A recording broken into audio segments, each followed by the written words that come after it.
Presidente. Sr. Presidente, Sr. Primeiro-Ministro, assistindo aqui a este debate, sem dúvida interessante, pertinente, em torno das questões do BPN, sentimos uma contradição, que é de facto, quem o estiver a ouvir pensa que os problemas de Portugal, dos portugueses neste momento, têm como prioridade, como o problema, a questão do BPN, com toda a sua importância. Num quadro de profundas inquietações, tanto que hoje os portugueses têm, nesse sentido, ainda assim, em relação ao BPN, creio que era importante sublinhar aquilo que, do nosso ponto de vista, devia ter sido feito e não foi.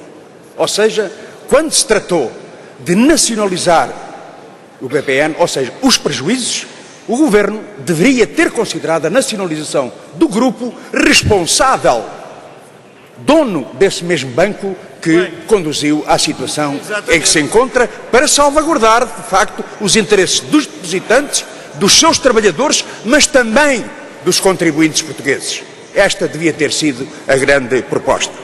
Mas, no quadro desta contradição e pensando no país, no momento em que se cortam salários, se congelam pensões e reformas, se cortam apoios sociais, designadamente o abono de família, se aumenta o IVA, se aumenta os transportes, aumenta o custo de vida, nós verificamos que o Governo, de uma forma implacável, não só decidiu, como programou, como calendarizou esses cortes e esta situação que vai atingir duramente os portugueses. Mas quando se trata, em relação ao capital e particularmente ao setor financeiro, esse tal imposto extraordinário, não é IRC, portanto, Sr. Primeiro-Ministro, é imposto extraordinário, era importante, tão draconiano que foi em relação às medidas que aprovou conjuntamente com o PSD, no Orçamento de Estado, que também clarificasse o quanto e o quando em relação a esse imposto extraordinário.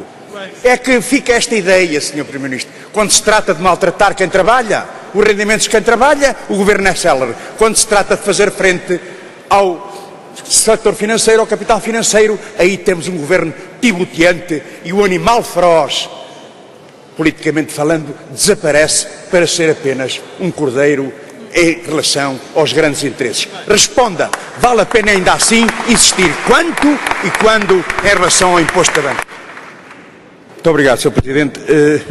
Numa das partes da resposta, o Sr. Primeiro-Ministro clarificou uma situação que colide com uma afirmação do Sr. Ministro das Finanças em relação a esse fundo a pagar pela banca, portanto, ou essa receita a entrar no orçamento. O que se passa na Europa, Sr. Primeiro-Ministro, e saberá melhor do que eu, é de que estão a conceber um fundo, uma espécie de mielheiro, e não verba integrante no próprio orçamento do Estado. Ora, se estão à espera da União Europeia, o resultado não vai ser brilhante. Mas, em relação, portanto, a uma segunda questão, o Sr. Primeiro-Ministro, eu considero, tanto que Vossa Excelência é um caso perdido no plano da coerência e no plano da própria contradição. Muitas vezes aqui nestes debates de vez em quando levantava uma bandeira e atirava, enfim, em relação a esta bancada, ideias, estão a ver, e o PCP não valoriza aquela medida que o Governo aqui tem para apresentar hoje. Quantas vezes ali a comunicação social afirmava: Sócrates ganhou o debate, porque apresentou uma proposta que deixou a oposição em dificuldade. Isto a propósito do salário mínimo nacional. O salário mínimo nacional que muitas vezes usou como bandeira social. Hoje tem a bandeira a meio pau, portanto, para não dizer que a rasgou. Porque, de facto, este Governo sacou 15 euros dos 25 de aumento que estava acordado em sede de concertação social, com o acordo do próprio Governo. Sr. Primeiro-Ministro, é uma vergonha.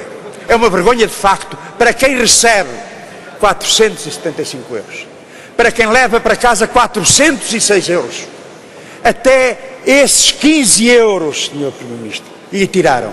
Explique lá. É por causa do impacto na competitividade das empresas. O 0,1% de impacto é que determinou essa medida?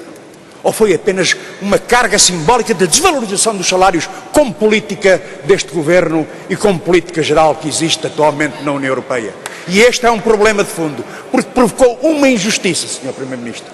Tendo em conta todas as medidas que tomou, os trabalhadores que hoje veem reduzido o aumento do salário mínimo nacional para níveis como não se verificava há 28 anos esta parte, demonstra que este Governo, afinal, não só abdicou da sua última bandeira social, como está preparado para ofender ainda mais os direitos de quem trabalha, particularmente dos trabalhadores que recebem o salário mínimo nacional.